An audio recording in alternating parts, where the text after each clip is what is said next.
الله على طه خير الخلق وأحلاها. السلام علیکم ناظرین. بہت سارے دوست یہ سوال کرتے ہیں کہ کیا آپ استخارہ کر لیں گے، تو سوچا ایک ایسی ویڈیو بنائی جائے جس میں ہم یہ جان سکیں کہ استخارہ کیا ہے، استخارہ کب کرنا چاہیے، استخارہ کرنے کا طریقہ کیا ہے، اور استخارہ کون کرے جس کا کام ہے وہ خود یا کسی نیک آدمی سے یا موجود پروفیشنلز میں سے کسی سے کروایا جائے، اور استخارہ کی اہمیت کیا ہے اور استخارہ کے فوائد کیا ہے. آج کی اس ویڈیو میں ان سارے سوالات کے جواب تلاش کریں. ناظرین، استخارہ عربی زبان کا لفظ ہے جس کا معنی ہے خیر مانگنا، بھلائی طلب کرنا، اور یہ در حقیقت انسان کو سکھلایا گیا ہے کہ انسان اپنے کسی بھی کام کو کرتے وقت اپنی عقل، اپنی سوچ، اپنے اسباب کو استعمال کر لینے کے بعد اللہ تعالیٰ سے یہ دعا مانگ لے کہ اے اللہ، اس کام کے اندر اگر خیر اور بھلائی ہے، چونکہ آپ عالم الغیب ہیں، میں نہیں جانتا مستقبل کو، تو آپ اس میں اگر خیر اور بھلائی میرے لیے رکھی ہوئی ہے تو مجھے اس کام تک پہنچا دیجئے، یہ کام میرے لیے آسان ہو جائے، اور اگر اس کام کے اندر میرے لیے کوئی برائی ہے دنیا کی یا آخرت کی تو اللہ اس کو میرے سے دور کر دیجئے، مجھے اس سے دور کر دیجئے، اور اس سے بہتر کام مجھے عطا کر دیجئے. اور یہ سارا خلاصہ ہے اس دعا کا جو رسول اللہ صلی اللہ علیہ وسلم نے استخارہ کی سکھلائی ہے.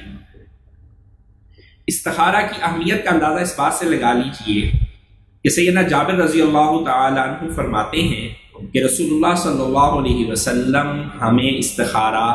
اس طرح سکھلایا کرتے تھے جیسے قرآن پاک کی سورتیں اور آیات. اور استخارہ کرنے کا طریقہ بڑا ہی آسان ہے. 2 رکعت نماز نفل دن میں یا رات میں کسی وقت بھی جب مکروہ اوقات نہ ہو ادا کرنے کے بعد رسول اللہ صلی اللہ علیہ وسلم کی سکھلائی ہوئی دعا مانگ لی جائے. اللہم انی استخیرک بعلمک. یہ دعا ڈسکرپشن کے اندر اس کا لنک بھی دے دیا جائے گا، اور ویڈیو کے آخر میں اس کی تصویر بھی انشاءاللہ لگا دی جائے گی. استخارہ کون کرے؟ جس کا عمل ہے وہ خود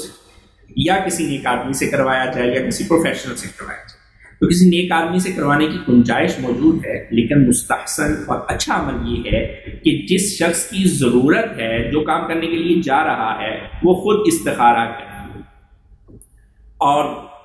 یہی ہمیں رسول اللہ صلی اللہ علیہ وسلم کی زندگی سے سمجھ میں آ رہا ہے کہ نبی کریم صلی اللہ علیہ وسلم سے زیادہ نیک اور پارسا اس دنیا میں کوئی نہیں ہو سکتا. لیکن نبی کریم صلی اللہ علیہ وسلم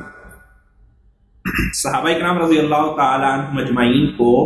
استخارہ کر کے نہیں دے رہے، بلکہ انہیں استخارہ کرنا سکھلا رہے ہیں کہ یوں استخارہ کرنا. اس سے سمجھ میں آیا کہ استخارہ انسان کو خود کرنا چاہیے، لیکن میں نے عرض کیا کہ جائز ہے کسی دوسرے سے کروا لینا. اور استخارے کا طریقہ میں نے آپ کے سامنے عرض کر دیا ہے. تو انسان کو کسی بھی اپنے اہم کام کی طرف جاتے ہوئے، اپنی پڑھائی میں کوئی فیلڈ چوز کرتے ہوئے، یا اپنے بچے بچیوں کی رشتے طے کرتے ہوئے، یا کسی بھی تجارت کا آغاز کرتے ہوئے، یا کسی بھی نوکری کو جوائن کرتے ہوئے، ان سارے اہم مواقع کے اوپر جہاں اس فیلڈ کے اور اس شعبہ کے لوگوں سے مشاورت ضروری ہے کہ ان سے جانا جائے کہ یہ کام کر لینا، یہ بزنس کر لینا، یا بچے کو یہ تعلیم دلوا دینا، یا اس فیملی میں بچے کا رشتہ کر دینا، اس فیملی والوں کے حالات لینا، ان لوگوں سے ملنا، اپنے گھر والوں سے مشورہ کرنا. جہاں یہ مشاورت ضروری ہے، وہیں پہ اس سب کے کر لینے کے بعد اللہ تعالیٰ سے خیر مانگ لینا، یہ بھی بڑا ہی ضروری اور فائدے مند چیز ہے.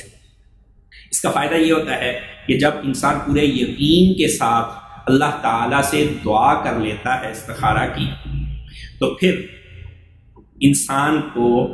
اس کام کے بعد دکھ، رنج اور کلک نہیں. اگر وہ کام ہو جائے تو تب بھی انسان مطمئن ہو جاتا ہے اور اس پہ اللہ تعالیٰ بھلائیاں ہی عطا فرماتا ہے. اور اگر وہ کام نہ ہو سکے تو پھر بھی انسان کو اس پہ کسی قسم کی رنج اور غم نہیں رہتا. استخارہ کر لینے کے بعد ہوگا کیا، ہمیں پتہ کیسے چلے گا اس میں بھلائی اور خیر ہے یا نہیں. تو بعض لوگ کہتے ہیں کہ خواب آئے تو یہ خواب کا آنا ضروری نہیں ہے، بلکہ بعض اوقات اللہ تعالیٰ ممکن ہے خواب میں دکھلا دیں کہ یہ کام کر لیا جائے یا نہ کیا جائے، لیکن ضروری یہ ہے کہ انسان کو قلبی سکون مل جائے، انسان کا میلان اور رجحان اس کام کی طرف اگر ہو جائے تو اللہ تعالیٰ کی طرف سے اسباب پیدا ہونے شروع ہو جائیں تو یہ سمجھا جائے گا کہ اس میں خیر اور بھلائی ہے، اور اگر کوئی رکاوٹیں آنی شروع ہو جائیں اور دل بے چین رہنے لگے تو پھر انسان کو سمجھ لینا چاہیے کہ اس کام کے اندر میرے لیے بھلائی اور خیر ہے۔ حق تعالی شانہ ہمیں اپنے تمام کاموں میں مشاورت کے بعد اللہ تعالیٰ سے خیر مانگنے کا عادی بنا دے۔ وآخر دعوانا الحمدللہ رب العالمین۔